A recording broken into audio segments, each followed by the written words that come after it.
Kemudian tereksekusinya nanti adalah di teman-teman operator seluler, dan kita juga ingin menggandeng asosiasi ponsel Bapak Ibu. Karena awal muasalnya itu ketika terjadi transaksi jual beli.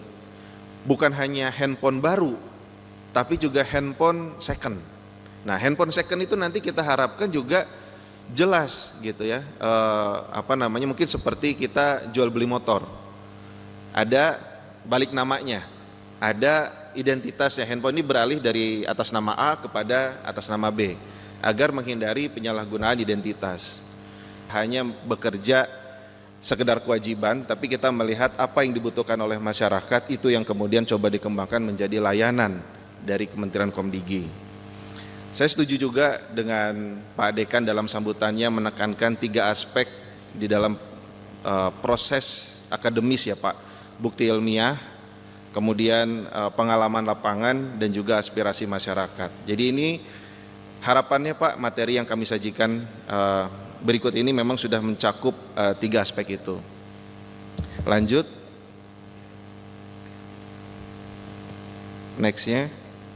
Ya, terkait dengan data memang saya mengamini yang disampaikan oleh pembicara sebelumnya, Pak Hermawan, bahwa data pencurian handphone itu memang sepertinya belum ada spesifik. Tapi dari yang coba kami telusuri, data atau kriminal yang terkait dengan pencurian atau penjambretan ponsel itu termasuk ke dalam kategori pencurian dengan pemberatan. Mohon koreksi ya Pak kalau keliru. Tahun 2022 ke 2023 naik 66%, tapi dari 2023 ke 2024 turun 16%. Alhamdulillah berkat kinerja yang terus meningkat dari rekan-rekan Polri, pencurian dengan pemberatan ini menurun di tahun 2024. Saya sendiri salah satu yang memiliki pengalaman lapangan, Pak Dekan, dengan penjambretan ini. Jadi memang saya termasuk yang pernah dijambret juga. Ya benar kata Pak Hermawan, rasanya nyesek banget.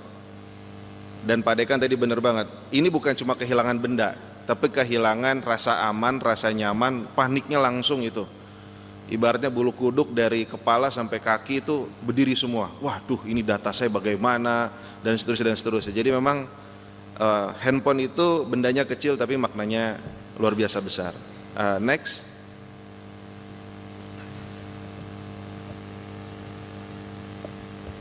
Nah, walaupun boleh dibilang pencurian dengan pemberatan itu sudah menurun 16% di tahun 2024, tapi masih menduduki puncak klasemen. Nah, ini juga menjadi satu perhatian kita bersama. Memang ini menjadi satu yang menurut saya adalah sangat dibutuhkan ya oleh masyarakat. Bagaimana kita mengantisipasi dan memitigasi pencurian atau penjambretan handphone ini. Lanjut. Ini tadi sudah disampaikan oleh Pak Dekan, oleh pembicara sebelumnya Pak Hermawan. Ketinggalan handphone mending muter balik sih. Udah sampai mana juga mending muter balik gitu ya. Dan rasanya ketika kita kehilangan atau kecurian itu ya memang langsung ngeblank aja gitu, langsung cukup panik gitu ya. Next.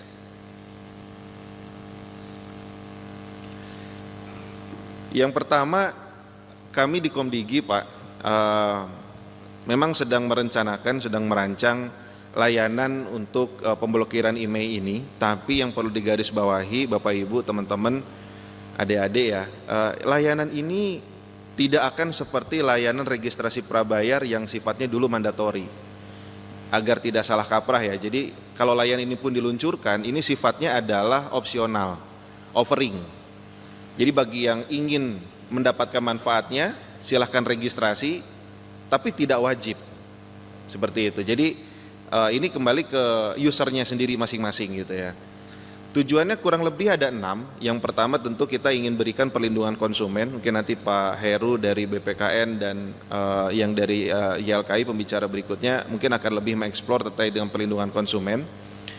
Kemudian kita juga ingin mengurangi nilai ekonomis. Tadi seperti disampaikan Pak Hermawan, kalau handphonenya udah nggak bisa pakai sinyal seluler, udah diblokir emailnya, jadinya kan turun dia cuma bisa WiFi only. Kita kalau lihat marketplace, emang harga-harga miring handphone itu kalau dia WiFi only, batangan WiFi only, masih ada di marketplace seperti itu. Berikutnya, kalau nilai ekonomisnya sudah turun, teman-teman, kita harapkan tingkat pencurian juga akan menurun signifikan, karena dirasa antara effort, takut digebukin masa, sama dapat cuannya juga nggak terlalu signifikan. Jadi diharapkan ini akan membuat pencuri-pencuri itu berpikir ulang, ngapain sih? Karena toh akhirnya nggak terlalu nggak terlalu besar juga keuntungan yang bisa didapat. Berikutnya, mencegah terjadinya kekerasan. Kadang pada saat dijambret itu efeknya bukan cuma handphone yang diambil, tapi mungkin kalau kita lagi boncengan motor atau apa, motor kita hilang kendali, kita jadi kecelakaan. Jadi ini kadang ada kejadian ikutannya. Kita di pinggir jalan, kita diambil, mungkin kalau lagi berdiri mungkin minimum impact, tapi kalau kita lagi di kendaraan kemudian diambil, mungkin kita jadi hilang kendali dan itu bisa menyebabkan kecelakaan. Kemudian mendorong masyarakat lebih jeli dalam membeli ponsel sehingga mengurangi peredaran ponsel ilegal. Teman-teman, edukasi kepada masyarakat menurut saya itu adalah gerbang pertama dan yang utama. Ketika kita beli handphone, harusnya kita kritis handphonenya itu, serial numbernya, emailnya itu mesti dicocokin dulu nih antara kardusnya misalnya dengan handphonenya. Kemudian juga mungkin ada mekanisme lain berikutnya yang akhirnya dengan masyarakat menjadi lebih cerdas sebagai konsumen, itu akan membantu sekali dalam mengurangi peredaran handphone-handphone ilegal. Yang terakhir, tadi disampaikan oleh Pak Hermawan, adalah membantu keamanan ruang digital kita. Jadi ketika digitalisasi ini sudah menjadi bagian dari kehidupan kita, tentu kita nggak ingin penipuan dan lain sebagainya itu juga ikut merajalela. Jadi salah satu cara adalah mengurangi ponsel ilegal. Dan yang menarik dari layanan yang kami coba rancang di sini adalah blokir dan buka blokirnya bisa dilakukan mandiri oleh user. Jadi tadi juga disoroti oleh Pak Hermawan, kalau sekarang mungkin kalau mau blokir datang dulu ke polisi, dilihat dulu case-nya apakah ini tindak pidana atau bukan dan lain sebagainya. Tapi kalau nanti kita harapkan user secara mandiri bisa memiliki kuasa untuk melakukan blokir, dan kalau handphonenya sudah ketemu bisa di-unblokir, bisa dibuka blokirnya sehingga bisa dipakai lagi. Next. Dan ini memang memerlukan sinergi antar instansi. Tadi seperti yang disampaikan oleh Pak Hermawan, memang pertama user akan datang ke polisi untuk lapor kehilangan. Kemudian dari kepolisian akan kerjasama dengan Komdigi. Dari Komdigi kita akan teruskan ke sistem yang ada di operator seluler. Tidak terlepas dari itu juga adalah peran dari Kementerian Perindustrian sebagai pengelola database email seluruh Indonesia atau SAIR. Kemudian tereksekusinya nanti adalah di teman-teman operator seluler, dan kita juga ingin menggandeng asosiasi ponsel Bapak Ibu, karena awal muasalnya itu ketika terjadi transaksi jual beli, bukan hanya handphone baru tapi juga handphone second. Nah, handphone second itu nanti kita harapkan juga jelas gitu ya, mungkin seperti kita jual beli motor, ada balik namanya, ada identitasnya, handphone ini beralih dari atas nama A kepada atas nama B, agar menghindari penyalahgunaan identitas. Yang terakhir, kami harapkan juga masukan dari rekan-rekan YLKI dan BPKN untuk melengkapi perspektif konsumen. Karena kadang kita berada dalam dilema ingin memberikan kenyamanan kepada konsumen atau kita ingin memberikan keamanan. Jadi ya titik tengahnya kita perlu cari sama-sama. Next. Ini antara lain perbandingan di dua negara, Bapak Ibu, di New Zealand dan Selandia Baru, di Australia dan New Zealand. Jadi memang permintaan pemblokiran itu dari user bisa langsung diajukan ke operator, dan user juga bisa mencari tahu status email pada saat transaksi jual beli. Jadi kita juga harapkan konsumennya semakin cerdas sehingga akan kritis di awal sebelum melakukan transaksi. Kemudian pembukaan blokir email juga bisa langsung diajukan ke operator. Kemudian pemblokiran email masih berlaku di negara masing-masing. Data blacklist email dikelola oleh masing-masing regulator di negaranya, dan memang ada delay Nah, ini juga mungkin istilahnya manage ekspektasi dari pengguna handphone, tidak otomatis seketika pada saat klik blokir kemudian at the same time handphonenya langsung mati, karena memutus komunikasi atau koneksi ke jaringan itu memang kadang butuh waktu. Misalnya kalau handphone ini sudah dicuri dan kemudian orangnya bergerak, dia berarti pindah sel. Nah, ketika pindah sel otomatis jaringan akan di reset, dan itulah momen di mana dia akan putus jaringannya. Atau misalnya ketika dia menyalakan, mematikan handphonenya dari tadinya mati jadi hidup, itu juga reset. Atau flight mode dan lain sebagainya, itu butuh waktu. Makanya di dua regulator ini ada disclaimer, mungkin akan butuh waktu sekitar 2 kali 24 jam atau 3 kali 24 jam. Next. Nah, ini menarik tadi disampaikan oleh Pak Hermawan bahwa sebetulnya yang diharapkan betul oleh masyarakat ketika kehilangan adalah handphonenya bisa kembali. Nah, ini menarik. Tadi juga terkait dengan pendapat atau pemahaman yang disampaikan oleh R. Susilo di dalam KUHP. Ketika kita menemukan handphone, seharusnya juga kita sebagai yang menemukan handphone itu mengembalikan kepada yang memilikinya. Di Korea itu sudah ada mekanisme lost and found. Jadi kita sebagai yang kehilangan itu kemudian melaporkan ke operator kemudian mensinkronkan ke sistem, handphonenya akan terblokir terlebih dahulu. Nah, kemudian kalau misalnya ada pihak yang menemukan itu bisa membawa ke kantor polisi, membawa ke regulator, kemudian pemilik menerima kembali ponselnya. Dan di sana sudah ada, kalau saya tidak salah, adalah sentra untuk pengumpulan barang-barang yang hilang. Ini bisa memanfaatkan bukan cuma kantor polisi tapi kantor pos. Ini juga bisa kita manfaatkan untuk menjadi pusat untuk kita misalnya kehilangan dan menemukan bisa di situ. Next. Nah, ini ada 3 hipotesa. Kalau bicara mahasiswa ini ada hipotesa 3 resiko yang kita perlu sama-sama cari apakah ini valid atau tidak valid. Yang pertama, cloning. Jadi emailnya satu tapi diinjek ke banyak handphone, dituliskan ke banyak handphone. Saya rasa ini pernah menjadi case, dan saya nggak tahu apakah sampai sekarang masih menjadi case. Mungkin Bapak Ibu yang ada di polisi lebih memahami, mungkin ketika mungkin mengejar tersangka sudah dapat nomor emailnya, tapi begitu dicari kok emailnya ada 2, 3, 4, 5 di beberapa lokasi yang berbeda gitu. Berarti kan cloningan itu nyata ya. Nah, ini untuk mengatasi yang cloningan ini kita tidak ingin ketika misalnya saya punya handphone, mungkin kemudian Pak Hermawan juga punya handphone, tanpa disadari kami berdua sebetulnya salah satu di antara kami itu membeli handphone yang hasil cloningan. Misalnya ketika saya sudah terregister ke dalam layanan ini dan kemudian saya meminta blokir, tiba-tiba handphonenya Pak Hermawan mati. Nah, ini karena Pak Hermawan bingung juga kenapa handphone saya mati, nggak dapat sinyal gitu. Karena rupanya tanpa disadari kami memiliki email yang sama. Oleh karenanya kami mencoba mengantisipasinya, tidak hanya dilihat dari email, tapi mungkin bisa dilihat dari serial number. Jadi satu device itu hipotesa kami adalah satu serial number. Jadi nanti ada pairingnya, kayak kita nyocokin data VLOOKUP, HLOOKUP kalau di Excel itu nge-pairingnya seperti itu. Jadi email ini untuk serial number ini, kalau email ini serial numbernya beda, berarti mungkin itu tidak valid, jadi tidak bisa dieksekusi. Kemudian ada juga refurbish.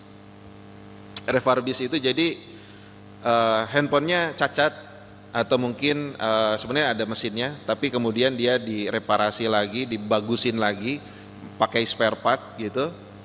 Kemudian tapi dia karena mungkin masuk ke Indonesianya jalur yang tidak legal, sehingga masuk sebagai spare part, dirakit di Indonesia, dia butuh email yang udah aktif di Indonesia.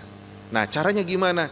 Caranya cari rongsok, kemudian diambil emailnya, ditemper ke situ. Nah, itu bisa jadi yang dijualnya iPhone, emailnya email Oppo misalnya, karena dia ngambil dari handphone bekas yang pernah aktif di Indonesia. Nah, ini juga mungkin salah satu yang kita perlu antisipasi dengan memanfaatkan antara lain 8 digit pertama IMEI. Jadi tanpa Bapak Ibu sadari 8 digit pertama itu menandakan merek dan model.